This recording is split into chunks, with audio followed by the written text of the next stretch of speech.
Cerita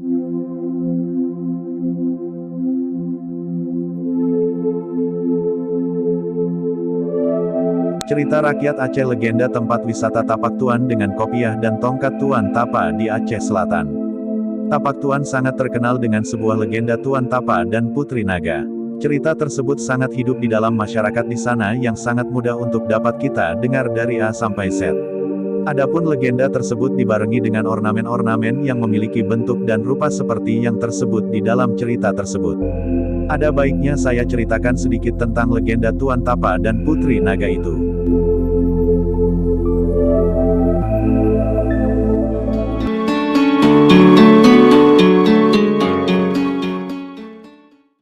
Alkisah, di zaman dahulu kala, ribuan tahun lalu, di Aceh Selatan hidup dua ekor naga yang sangat perkasa dan memiliki ilmu sakti mandraguna. Sepasang naga ini, memiliki anak yang bernama Putri Naga.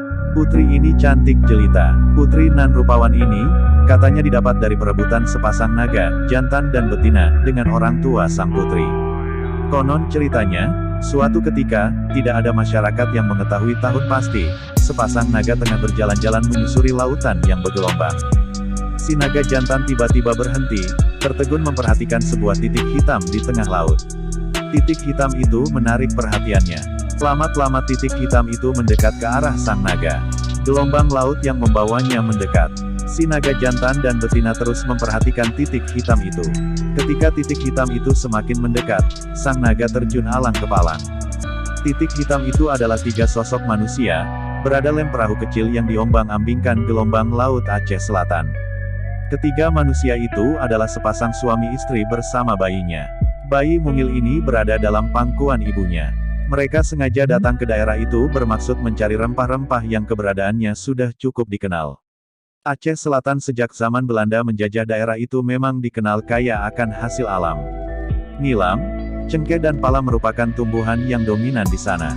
Bahkan tumbuhan itu hingga kini menjadi komoditi unggulan daerah itu. Setelah melihat ketiga anak manusia itu, sepasang naga sakti yang bisa melakukan terhentak. Lalu, dia meniup perahu yang sudah sangat dekat itu. Sekali tiup saja, perahu kecil itu terombang-ambing dan tenggelam ditelan ombak deras. Kemudian naga betina, menjulurkan lidahnya menangkap putri kecil yang terhempas dari perahu itu. Pasangan naga ini sangat senang mendapatkan putri berbentuk manusia. Konon naga itu memang sudah lama mengidam-idamkan seorang putri.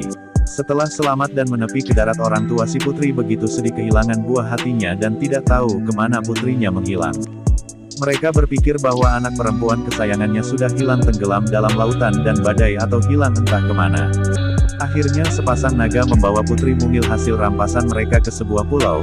Pulau ini terletak di Batu Hitam, Kecamatan Tapak Tuan, Aceh Selatan. Kedua naga itu sangat menyayangi putri pungut mereka. Bahkan, naga betina selalu memeluk putri kecil dalam cengkeramnya agar tidak hilang. Sang putri kecil, setelah sadar dari pingsannya, menangis sejadi-jadinya begitu melihat sosok naga aneh dan menyeramkan. Si putri kecil, ia takut.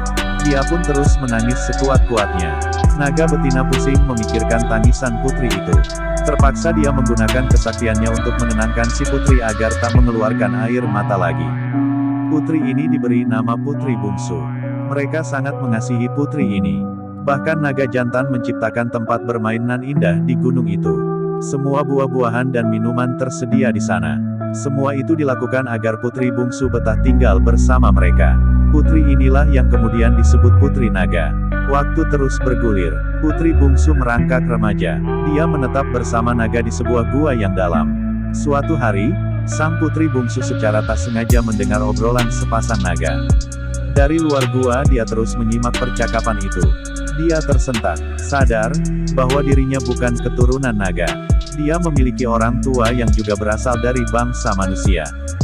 Niat untuk melarikan diri pun muncul dalam benaknya. Putri Bungsu tidak gegabah. Dia bersabar untuk menemukan waktu yang tepat melarikan diri dari gunung itu.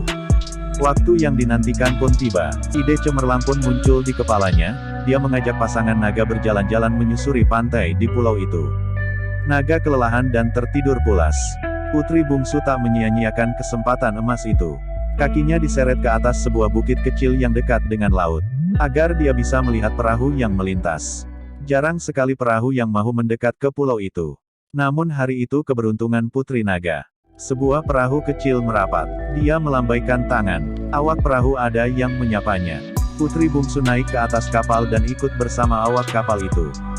Naga yang baru terbangun dari tidur, terkejut setengah mati. Putri kesayangannya telah pergi. Dalam benaknya, naga berujar, pasti perahu itu yang melarikan putriku. Dia mengejar perahu yang berjalan sangat pelan itu. Lalu apa hubungan putri bungsu, naga dan Tuan Tapa? Sabar, saya akan lanjutkan ya, wajah tersenyum. Sepasang naga itu mengejar perahu tersebut. Sementara itu, di Gua Kalam, tidak jauh dari bukit itu, seorang manusia sedang bertapa. Dia tersentak dari pertapaannya, seakan dia sadar akan ada bencana besar di bumi.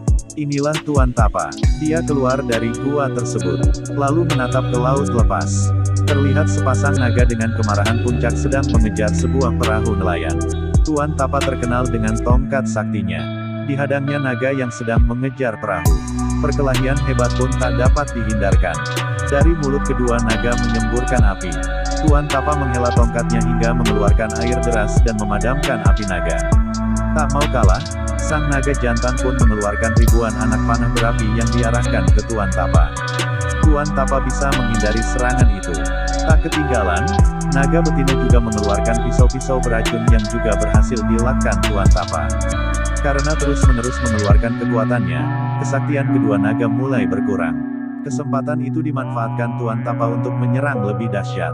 Dengan tongkat sakti miliknya, Tuan Tapa mengayunkan benda panjang itu ke arah dua naga. Naga betina mencoba menghindar dengan cara melarikan diri menjauhi Tuan Tapa. Saat lari kencang tak tahu arah itulah sang naga betina menabrak sebuah pulau hingga terbelah pulau.